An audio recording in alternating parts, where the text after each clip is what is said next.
Hello, everyone. This is Matt Arant from Arant Academic Planning, and this is another installment of our boarding school webinar series in which we talk about key topics in the boarding school admission process.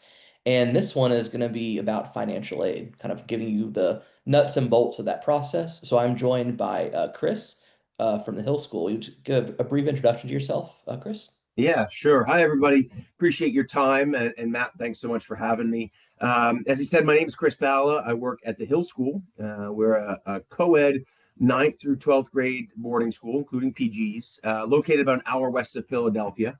I'll talk about a little bit more about the school in a bit. For myself, I've worked here for 19 years. I'm also a graduate of this school. I graduated from Hill in 1997. At that point in time, we were an all-boys school and I was here for 2 years. I came in as a reclass junior. I was here for 2 years, and then I was gone for 10.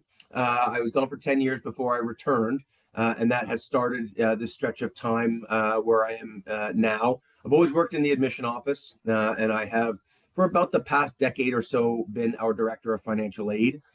Hill is a pretty traditional boarding school in the idea of faculty members being triple threats. You got a day job, an afternoon job, and a night job. So admissions, takes up most of my time during the day. In the afternoon, I'm primarily the boys ice hockey coach. That kind of eats up most of my time. And then I serve different residential responsibilities. I was a dorm parent for 15 years, but just this past summer moved out of the dormitory, and so I do some duty in some different places, and I do some weekend activity work that way. So lots of interaction with our kids. I've been fortunate to raise my family here. I've got three children of my own. I say children. My oldest is a college freshman, so I've done the one thing maybe that I hadn't done here, where I saw my own kid graduate. So that was really fun. He was a 4-year student here. He's at the University of Richmond. I have my middle is a junior here at Hill right now. And then my youngest, my daughter, is she's a seventh grader in a local independent school where my wife also teaches. So we are live in the independent school lifestyle for sure. Hill's a really special place for us as a family, place that was important to me as a student. And now that I've been able to share it with my kids, has been pretty amazing. So an unbelievable spot. Hill is unique maybe in the boarding school world. We sit certainly in a peer set of pretty academically oriented institutions, places with serious width of curriculum depth. We're only 530 kids, so that puts us in what we might call a middle range, where we can have that push from rigor and academics, but also kind of balance that with maybe where we hang our hat a little bit more. And that's that idea of family and community, and the idea that when a student is at our school, they're supported intentionally. It's part of the process, not to coddle a kid, not to give them their A's, not to sort of hand or spoon feed them, but so that students, when they struggle, that we're here for them. And so we really commit to that. And I think we do the 24-hour kind of holistic experience really, really well, but able to respond to kids who have high-end academic profiles. We see kids from over 30 states, over 30 countries, and we're primarily residential. We're about 80% boarding. So we do have a day component. We are located in the middle of a town, Pottstown, Pennsylvania, about 25,000 people. So we've got a really cool, I hesitate to say urban setting, but a place where kids can walk across the street and grab a slice of pizza. And it's not, 25 minutes to the nearest Target or Walmart or something along those lines. So yeah, that's a little bit about me and a little bit about Hill. Okay, great. Thank you. So before we kind of dive deeper into like the topics, I want to orient the folks watching this video with just some general dates. Kind of think about it chronologically, right? So Yeah. I came from the college admissions world. I didn't work in financial aid directly, but working at a small school, you learn things each and every day. You acquire new skills, new duties as assigned throughout the year. So financial aid is something I learned pretty early on. And I was wondering, for those going through the boarding school process, financial aid wise, kind of walk us through that initial kind of step, like when the application open, some key Mhm. deadlines, so folks can kind of get a sense of how this process kind of exists in real time. Yeah, I'll relate it to college in a way because that's oftentimes what families are most familiar with, where maybe the admission process at that level occurs and then families start to figure out funding and financing and whatnot. We are distinctly different at the boarding school level, and I'm probably going to speak more from a spot of Northeast, East Coast boarding schools. That's mostly our peer set. There are somewhere maybe around 300 independent boarding schools in this country. Our peer set might be maybe 150 of them or so that are East Coast. There could be differences elsewhere, but we see financial aid as essentially a fourth component of a family's application process, where an applicant might and is responsible for their interview, standardized testing, and then the application. Even though families will support kids for those pieces, they belong to the student, right? It's their time. It's their time to put themselves forward. For a family who's going to apply for financial aid, that fourth component really does belong to caretakers, families, parents, whatever the family dynamic is, where they apply during the application process, and then we provide answers to both admissions and financial aid on March 10th. That is a date in our world that is kind of mostly agreed upon by most schools. A couple have tried to push a little early, and that's okay.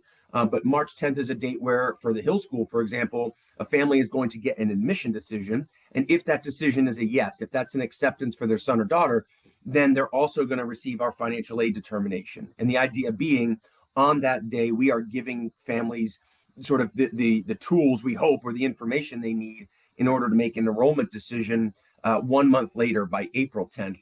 The deadline for the process is January 15th. Boarding schools, maybe some of the bigger ones might push a little earlier, maybe as early as January 1st. Where the 15th, I've heard some that maybe go end of January. I think if you're watching this and thinking about it, you've got that window of time until January at some point to really think about all aspects of the application process for the kids, interview, testing, application, but the financial aid piece, get it in then. And so long as you meet the deadline or in before it, your family would have access to funding in the first round of decisions. That is pretty standard across most schools. We can get into more of that at some point, but it really is just, we're trying to tell families two things.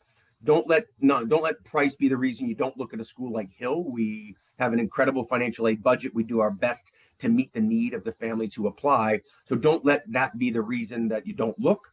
And then if you feel like financial aid is going to be a piece of your family's process, just please get that application in on time so that we're able to process it and make an award if we want to take or accept your son or daughter. Yeah. You think about like the sticker shock, sticker cost versus what it Yep. actually comes down to, right? When you look at the website, oh my God, it costs this much. Then you actually Yep. see, oh, here's how it's actually broken down. It Yep. helps folks to understand that and see it as early on in the process rather than just kind of wait, oh, it costs for a college side, it costs $85,000 a year. I can't pay that, but Yep.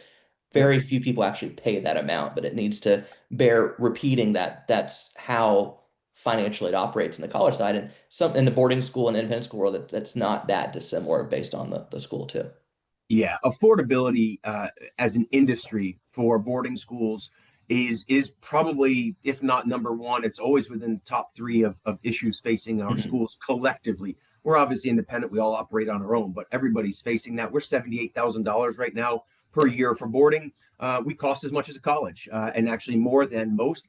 And we don't have access to federal funding. So, any financial aid awards that we are producing, we are doing so from a combination of endowment draw and a combination of discounting and a combination of fundraising. That's how it works. And so while we are nonprofit institutions, we have salaries to pay, we have the electric and lights to keep on, and it's incredibly expensive. We're not a luxury good.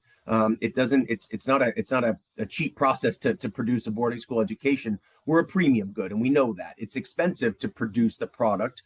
I think our challenge is to help families see the value the same way that we do. If we can express that proposition and get families to feel like they want to invest, that's the goal. And to the level of that, whether it's a family who affords all of our tuition or needs a considerable 95 plus percent plus award, we want as many as we can get. We want the best kids for our campus, but it is a challenge to get over that sticker shock. We will be easily $81,000 next year for sure, and not too Mhm. far in the distance, one of our schools is going to hit the six-figure number. Yeah. And there's thought going on in our industry of what that means for us. And yeah, we've got to prepare now by helping families see why we think it's worth it.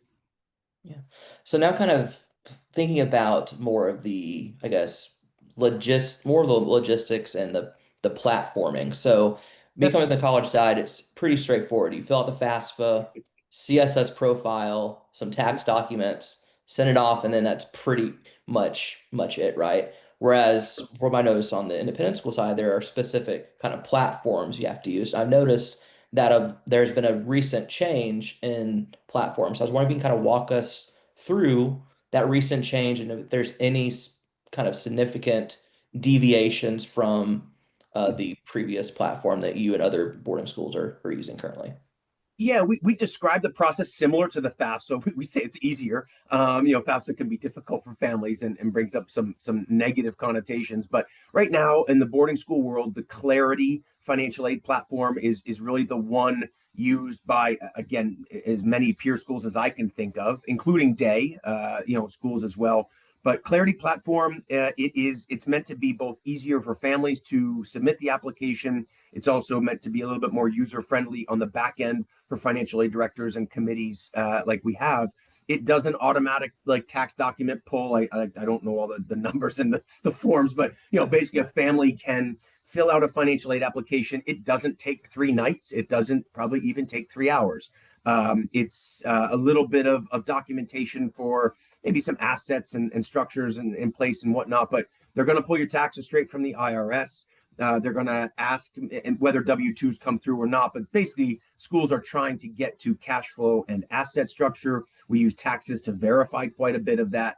But Clarity, similar to maybe FAFSA and CSS, there is a little bit of color to it. It's not just about the raw numbers. We are trying to get a snapshot of what a family's circumstances really are. And so I will say to families very frankly, sometimes tax law, tax code does not dictate financial aid decision making. Things like depreciation and ways that families can lower their exposure to the IRS doesn't always work for schools, right? Mhm. Some of that is not real money. We are trying to find that middle ground. What is a reasonable contribution for a family? So Clarity is the start of that. It's what families would do. And if you decide to apply to 5 schools or 10 schools, and we're all Clarity platform, you would make one financial aid application, you would share it with however many schools you apply to, and then each school will be able to take your information and if they were to accept your kid, then come back with an award. That there's a little bit more variation on the awards now than there maybe was. That's one of the changes, I think. Don't think that's entirely because of Clarity. I think that also has to do with the landscape of the applicant market, like broadly in this country and around the world. But yeah, it's there are some other platforms out there. I would say at every school there's like somebody like me who you can contact, and if most schools are doing what they should, they've got that sort of plastered on their website. Boarding schools, like financial aid's not like a dirty word anymore. It's not like it needs to be part of the process. Families should bring it up early, and I really encourage families to share that with their kids. If you're going through the process and there was a while I think where families tried to maybe hide it a little bit. We won't need to talk about that. It's let's have our kid just do the acceptance and we'll figure out the money. Well, we're really expensive now, and I think it's really hard to imagine a family getting to March 10th and their son or daughter logging into the computer and getting great news and jumping out of their chair and they go to hug their parents, and that's all well and good, but there's a shared look between family at that point, like, ooh, okay, now what? If that's the first point at which a kid is learning that finances matter, that can be a difficult. Might be fine. Might totally lead to enrollment. But I think more families are being upfront. Kids are telling us that in an interview, and it's totally okay that they're like, well, I want to go here, but my mom and dad said, money needs to work out, and like, okay, that's like fine. It doesn't shy us away. We still want them to come through the process. Yeah, we hear it on the college side about the misconception of if I apply for financial aid, I'm going to be disadvantaged compared to someone who isn't, right? But I would always counter with that saying, okay, well, let's think about that. You get admitted and then you got to pay $80,000 a year. Would you rather deal with that scenario or apply for financial aid? You might get something, you might just get a little bit, but it's enough for a college to admit you, but you're actually getting some discount right there, right? So I think there's always been a misconception amongst in the higher education community counselors alike that if I want my kid to get into the best of the creme de la creme schools, they Yeah. better be a perfect applicant academic wise, or they should be able to pay everything. More and more schools don't have that luxury to deal with that binary, right? So as you mentioned, the variety in awards widens. That's not a new thing on the college side too. I think it's slowly making that way into the independent school world because more and more folks are learning about boarding Yep. schools as time goes on, right? It's not that misconception of, oh, when you mess up, you go to boarding school. It's Yeah. the military academy. There's still Get some of those sent. out Yeah, you there, get but sent away. when I talk, me being based in Texas, Yeah. boarding school culture is not a thing. And if you talk to someone older than myself about it, oh, that's where you sent all your problem children that couldn't Yeah. fly right in either the local public school. So there are geographic issues as well. But I just want to kind of make that clear that if don't, like you said, don't make finances be the first thing you address after you already get admitted, right? Because you have to kind of go back from square one in such a big It's not going to condition. work. I mean, we are.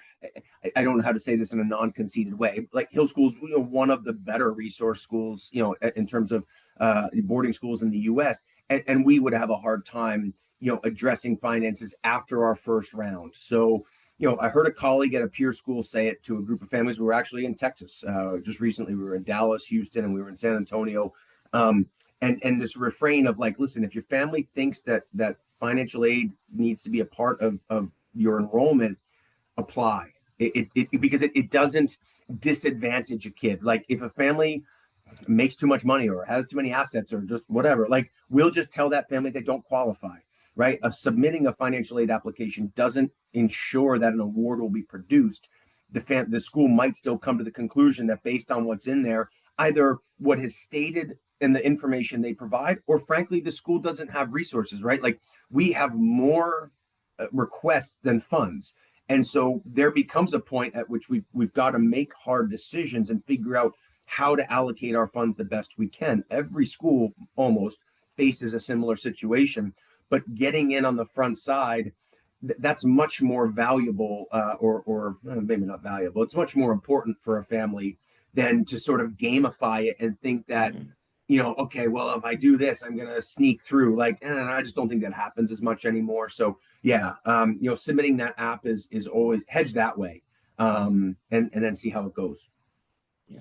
So I guess kind of fast forward a bit. So we've submitted the financial aid Mhm. and it's sent to the admission and financial aid offices when they're reviewing the application. So what does that look like in terms, because we hear about need aware versus need blind and Mhm. uber need aware versus somewhat need aware. So how does that kind of figure into the review process? So they fill out the application and there's for the college side, there's the SAI, used to be EFC, and we would see that Mhm. while at the same time reviewing it. Is that the same case for y'all? How does that, I guess, interact with the financial aid documents within the rest of the admission review process? Yeah, I mean, great question and conversation to be had around this notion of need aware, need blind. This has probably been an evolution even in the 10 years of my time as financial aid director, and maybe not even strategically as it just is like realistically. We tell families that we are a need aware school. We Mhm. don't like it's not like a dirty word anymore. We don't feel bad about it. It's our reality. We don't have the ability to respond to everything, and we can't just take everybody and then sort it out. Even need blind schools have a budget, Terry concern, and they've got to figure it out. I am honest, and we are honest when we say to families that we do make admission decisions first.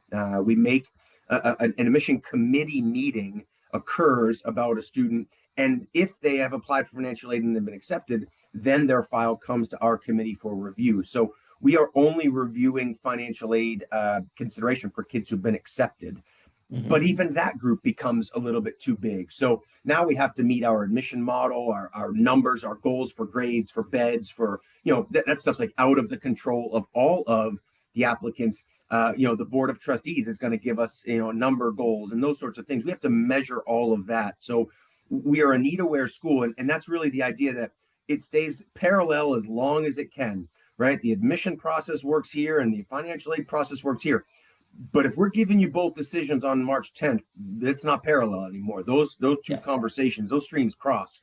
And I'm happy to say this. I say this to families. We go out on March 10th well over our financial aid budget, right? That's our hedge. That's how we try to respond to more kids. and we have statistical data of our 3 and 5 and 10 year yield to say, okay, here's what we can probably expect to get back on March 10th. Boarding school is competitive. Kids are looking at multiple schools. They can only choose one. You might make an award to a family and they decline and go somewhere else. That, I mean, none of it's real money. It's all just kind of like, on paper, but those funds come back into a ledger line. And that's how we sort of equalize and balance and can sort of move forward. I don't know how a need blind school would answer this. One of my own personal blind spots is I've only ever worked here. Yeah. I don't know the intricacies. No, the 10 school group, the consortium that we're a part of, we do some real professional development. We share things and trends, but we stop short of basically these sorts of conversations where we let each other see behind the curtain. So I don't know how those schools would describe it, but we are open and honest about that. And maybe if I can, Matt, to go one step earlier, there are Hmm. schools that will provide cost calculators, cost estimators on websites. So between that idea of submitting the Clarity application, checking out a cost calculator, I hesitate to say ballpark. I don't know, like what's bigger than a ballpark. Hopefully you can get within an idea, being the proper zip code. You're not going to hone into this idea. Well, I'm going to get this much. That's going to vary school to school. But between having conversations, with financial aid directors, then we're hopefully getting you to that March 10th date of admission decision comes, financial aid determination happens, and we hope we sort of get close to what a family thinks they need. And I think it also makes things a bit easier when you don't have early decision, right? From a financial, because me coming from a college in which liberal arts college, they love ED, right? You enroll half your class that Get way. them So all in. Yeah, yeah, yeah, so it's a little bit different when you have that one decision release. And you mentioned kind of your forecasting based on your overall yield that, okay, here's what it looks like from the last 5 years. We can give this much out and we'll expect to get around the amount we've kind of predicted. So you're not just throwing stuff at the wall, right? You have a sophisticated model to forecast based on years of forecasting data that you feel comfortable with providing the funds to those yeah. prospective students. And there are most like enrollment models have a merged admission office and financial aid office. I mean, there's not a team of us. It's Yeah. pretty slim here at Hill, but to have strategy in your enrollment, those two things have to come together, right? Most schools, again, even from where we sit within the market, we are primarily driven by our net tuition, and we Mhm. don't have the luxury. We have an incredible endowment, but not enough to meet the yearly budgetary needs of our institution. So that's like there's this change. And for me professionally, it's been very rewarding to go not only from just doing the admission piece, right, where I'm like interviewing kids and I'm like, doing presentations and that kind of thing. Then you look behind that curtain, like I said, where you're looking at how the school runs, the business model of the school, the strategic enrollment goals and Mhm. approach. That stuff I really enjoy that. But that's where those two things merge, and how it all comes together is quite I think fun, stressful, no doubt, but like the challenge of it, I really appreciate each cycle. Yeah. So I guess going a little bit further in time, right? Yeah, After the sure. decisions getting released and the Mm-hmm. families are getting good news and then oh, the money isn't what I what I thought it was, right? That always when to kind of wait for the other shoe to drop, right? Yep, So yep, appeals is kind of something that's been in the zeitgeist for higher ed and I guess to an extent independent schools in which they think that they just well, going back to my personal experience working at a liberal arts college, the appeals process wasn't a very successful one for a lot of families just because we were able to give a lot of information on the front side. So we had a yep, net price calculator, had a early financial estimate, and yeah, so when we sent that out, there wasn't this $30,000 discrepancy. Then you might have, yeah. The oh, big gap. I thought I Yeah, was getting that. Yeah, we weren't gapping fifteen yeah. thousand dollars for loans and all that. But I would Mhm. imagine appeals might be more of a thing on your side. So kind of walk us through what that process looks like. Do they need to resubmit things? Like, is it kind of what does that look like for a family that likes getting in, but they're not as big of a fan of paying for the price that was attributed or affixed to their admission decision. Yeah, yeah. You see a smile on my face. It is probably when I do the majority of my workload is between March 10th and April 10th due to our appeal process. And Mhm. again, this will be very Hill centric. I will try to broaden my answer out to capture, I think, what happens at the boarding school world, but I don't have as much of a sense of other offices. Some places will advertise in a way that there is an appeal process. We do not. You can't Yeah. find it anywhere on our website because, in one way, sure, we want families to know they can appeal, but we're not trying to get everybody to appeal, right? The family who we award on March 10th, and we are a school that does typically gap, and I'll get to that concept. But if we've gapped a family and they want to make it work on March 12th without appealing, we'll gladly take the enrollment contract. They don't need to think it's like a required extra step of the financial aid process. So we're trying to have that be the case. We Mhm. we we hope we can get close to what they think their budget is, but Hill has been a school at times, given that we frankly cross over with schools that are more well resourced. I keep saying that we have pretty good setup here, but like we swim in a pretty deep pool of boarding school cohort Mhm. where they've got more funds and resources than we do. So it's not uncommon where a family would come back to us and say we're off by $7,000 from school X, but we really want to be at Hill. Is there anything that can be done? Now we are very strategic in our approach to it. We have a process with families. We say to them, it's no longer about how good your kid is. It's no longer about proving how smart. This is not merit money to begin with. Yeah. This was derived out of need, right? And sort of figured out. But at this point, we want to know where we missed. Like sometimes it's like a college, right? It's an older sibling who got an award and that changed. Mhm. Sometimes it can be like those tax forms can play different things. Basically, we want to know the financial reasons for the appeal. We don't need to know that Janie or Susie are great at tuba or are awesome at this activity. I often say to families, we agree, we took them. Like it's not we're going to give you not going to give you extra $7,000 because of that. It's so we are collecting appeal forms. We are asking for families to be patient because to our earlier part of our conversation where we talked about families who might return an award, they decline a spot at Hill, those financial aid funds come back in. They might then produce the ability for us to go out smaller, if that makes sense, Mhm. right? If we give a family a $40,000 award, right? If I give somebody a brown paper bag of $40,000, they'd be pretty happy. Unfortunately, it still means they owe us 38. Tuition's really, really high.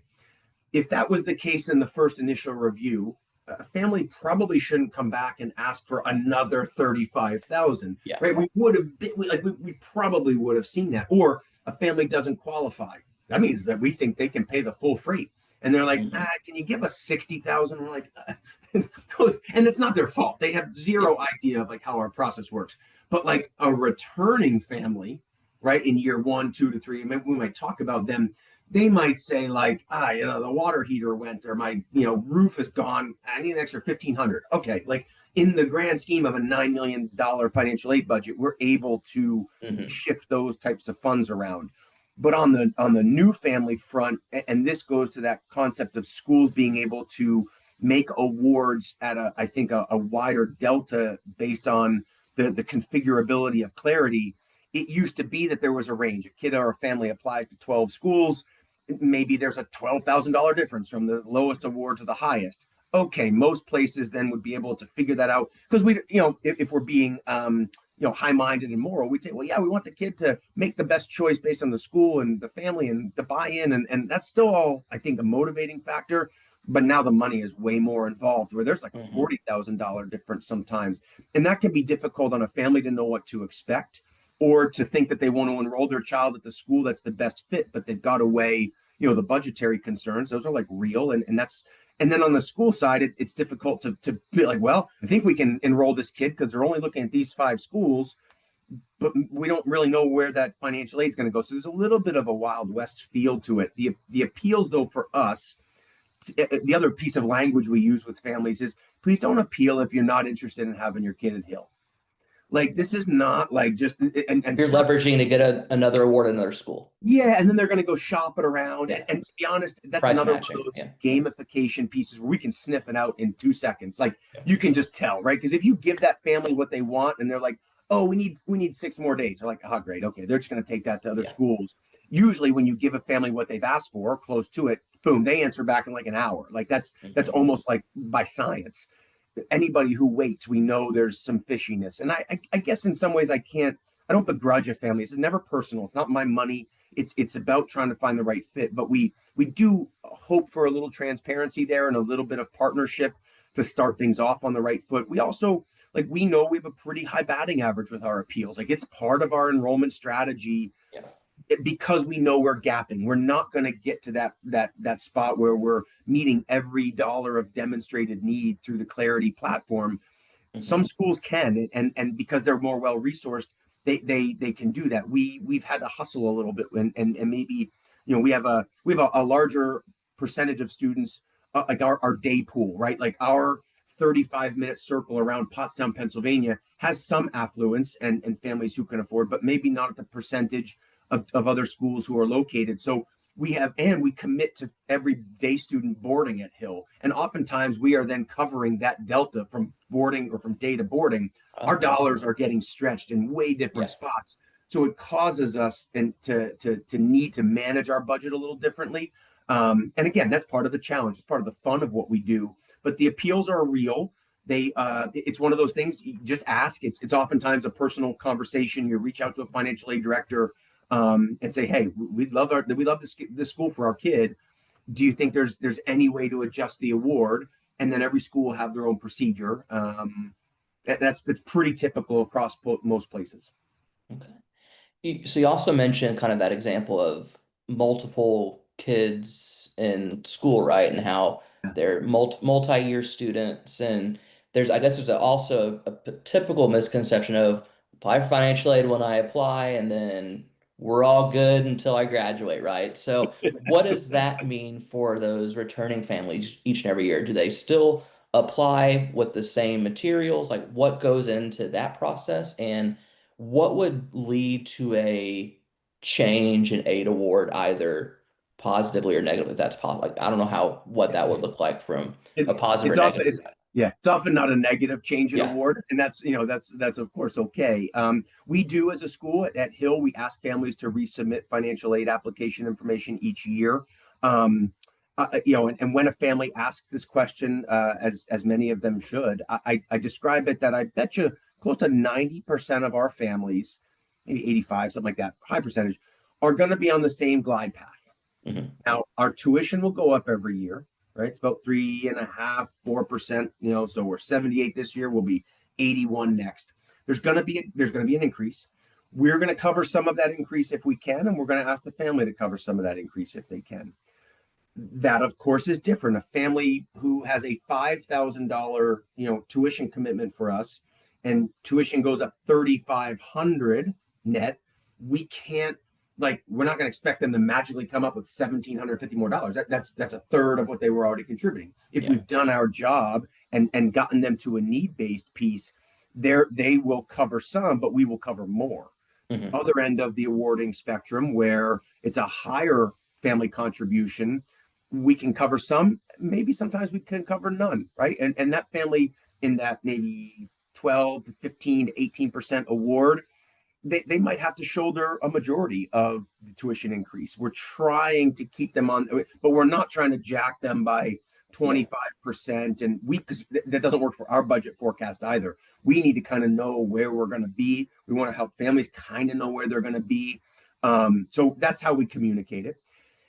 And there always are families who go through circumstances where their awards are going to change. Occasionally, I get that lovely phone call that says, "Hey, Chris," because it's January 15th. The family hasn't put a financial aid application in. I called them, and they're like, "You know what? Actually, we won't be applying this year. We're all good." That's a wonderful call for a financial aid director. I take them out of the register. Great, we don't have to communicate with them anymore. more often than not, it's families the other direction. The change in Yeah. As I say, circumstances. that's probably not a very common No, not comment. at all. Not at all. It's quite nice when it happens. Yeah. And I can be playful with the families when it does. And they're like, yeah, we figured you'd like that. But it's oftentimes the other way, Mhm. where change in employment, change in family dynamic, change in tuition payments elsewhere. We're trying to respond to that up front. So, we do our re-enrollment at our school before we do new student enrollment. We are Okay. committing funds to our returning families first, then using what's left over to respond to new applicants. Sometimes we have to, if a family has such an increase in request or even demonstrated need, we have to push them off a little bit. We hold their kid's spot. We would never pull that rug out from under them. We just basically say, look, you can't turn your financial or you can't turn your re-enrollment contract in on March 1st. In fact, we don't want you to, because if you sign that contract, you're on the hook for that money. Pause. The space isn't going anywhere. We're not going to decrease your award, but we need to wait to see how new student enrollment works out to see whether or not we have the extra funds that you're asking for to play it out. And that's we call them hard cases, just because it's not the like, okay, yeah, 2.5%, great, easy, sign them up.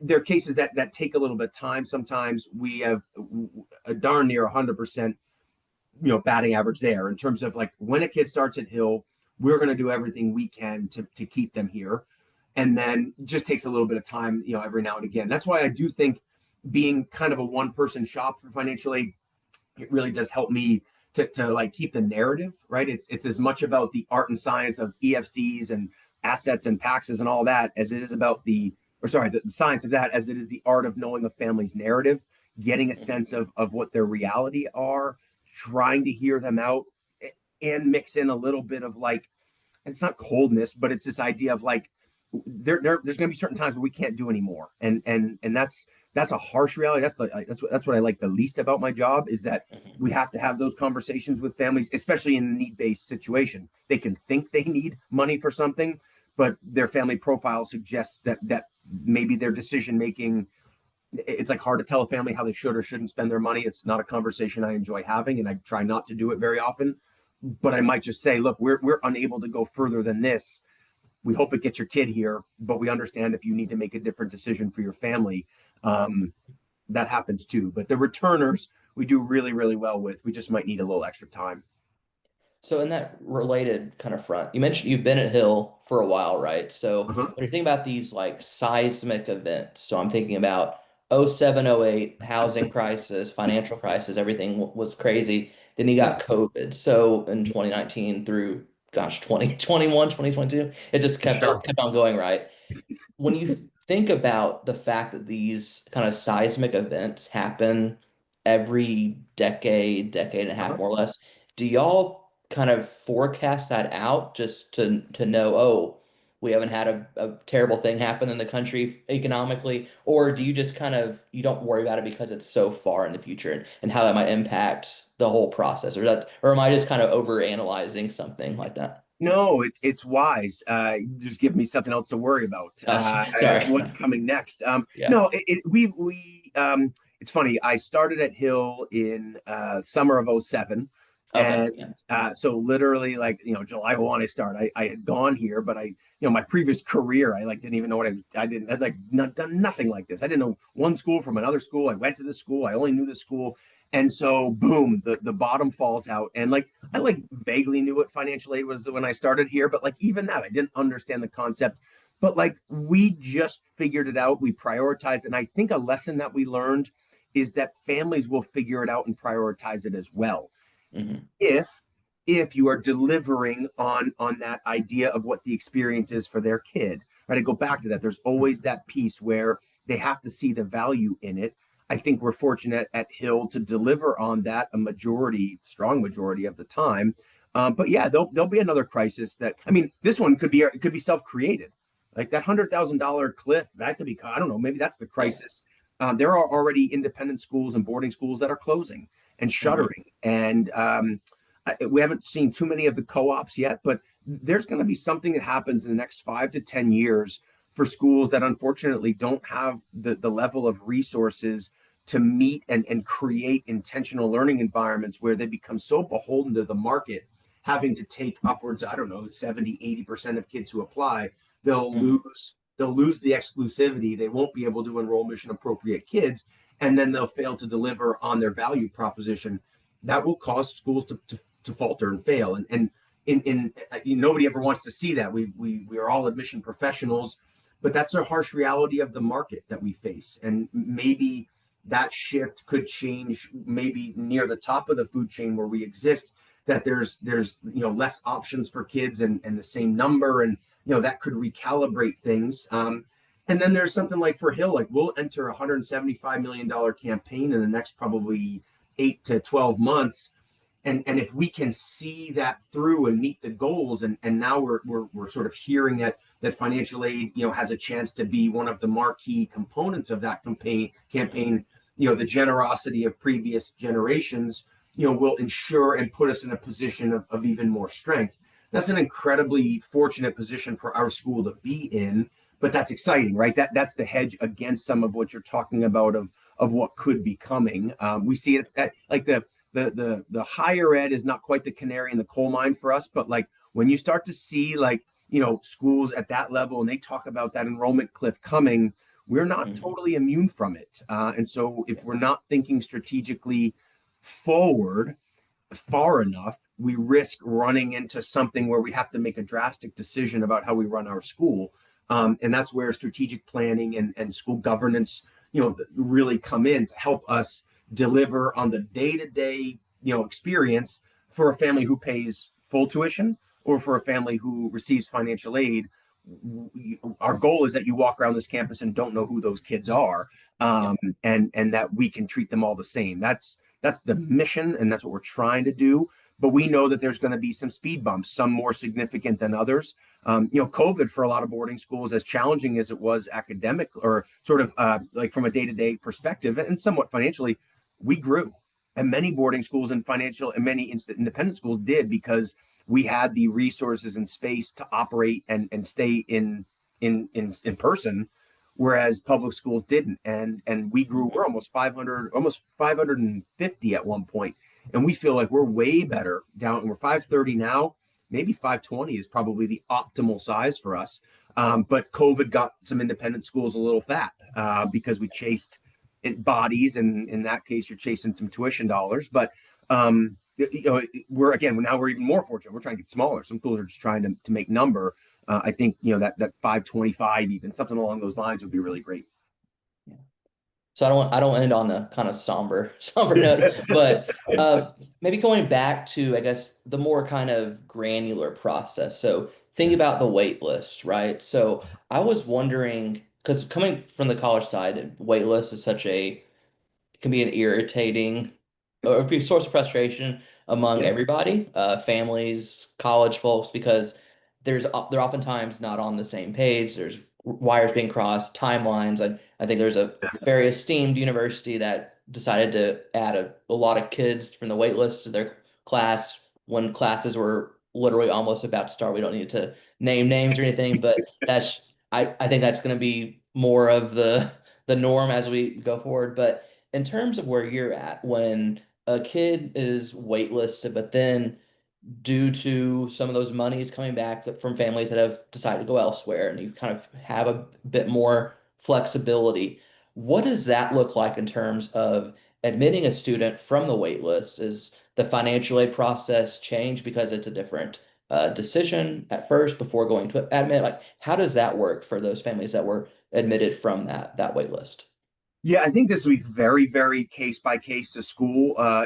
How different institutions handle it. For us, we tell families if you are waitlisted and you are a financial aid family, we will not make the offer off the wait list unless we have what we think are the funds to do so. Okay. We do not waitlist a high number of financial aid families for some of what you're mentioning, that rub that you're, and we don't, it's not like we have like tons of extra funds like floating around, but it Hmm. is it is an occurrence every single cycle. I don't know if it's like 10 kids. It's not 30. There's a number there. There's good reasons why we want to do it, and we try to be open and transparent. We're not a school though strategically that waitlists tons. I've seen some numbers at peer schools that blow my mind. about how many kids they waitlist because they basically just are not counting them as accepts. So it's like, okay, your accept rate is, but your refusal rate is actually really low too, Yeah. because the wait list is so large, and that's fine. That, again, every independent school has to approach their enrollment season differently. Ours just tends not to be one of a massive wait list. Hmm. Um, and if it is financial aid, we're just very clear with that family. And then to kind of piggyback, we have a second round of admissions. We exist, maybe not like Texas in terms of unfamiliarity with boarding school, but the Mid Atlantic still has connotations of like being shipped away. Oh, you putting your kid to Yeah. boarding school, you don't love them, you know what they do wrong, what's going on. Yeah. When a family comes through on May 12th, and we do a little different process, we will only interview kids if we think we have space, right? So if we filled our 10th grade, boarding girl beds, we're not going to interview a candidate, or we're going to be super clear that we don't have space. We'll interview you. You can apply. We're not even sure we can answer and give you a decision.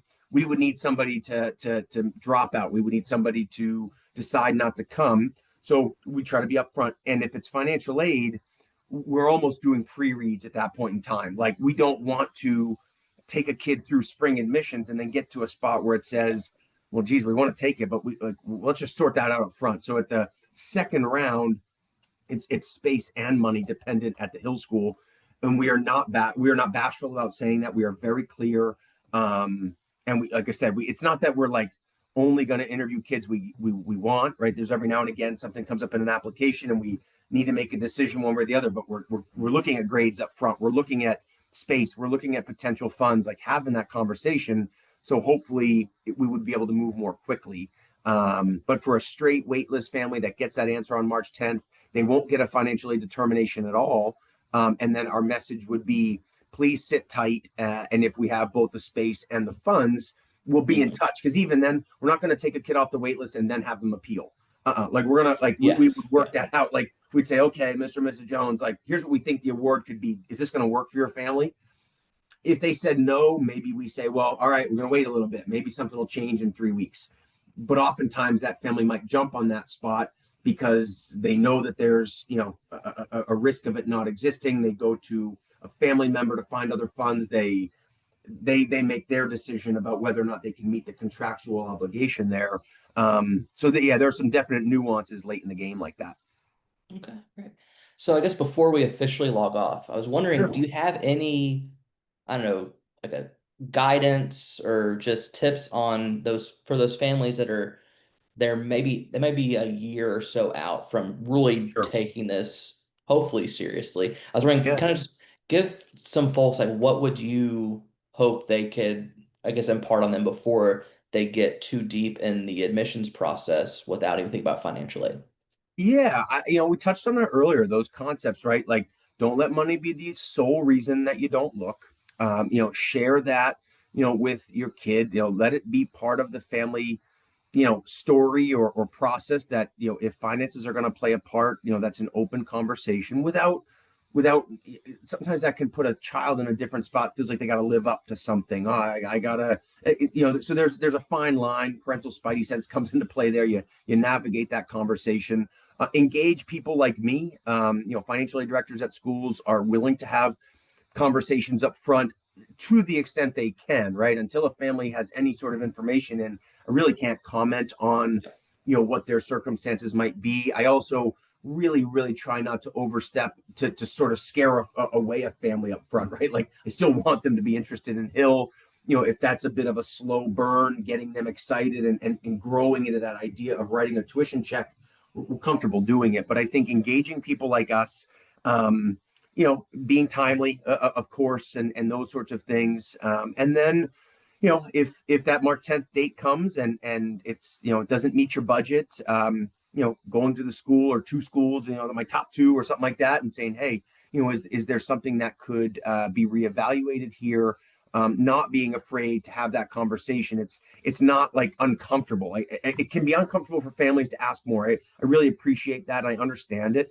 We don't want to make it uncomfortable. We just don't like open the door initially to say, yeah, if you want to ask for more, because that's not something we can always respond to. So it's kind of that would be my advice. And if you're thinking about it early on, sure, maybe there becomes some thoughts about what your lifestyle looks like versus a need-based program. Are there things that you're spending your money on that you can cut, or things that you simply can't do without?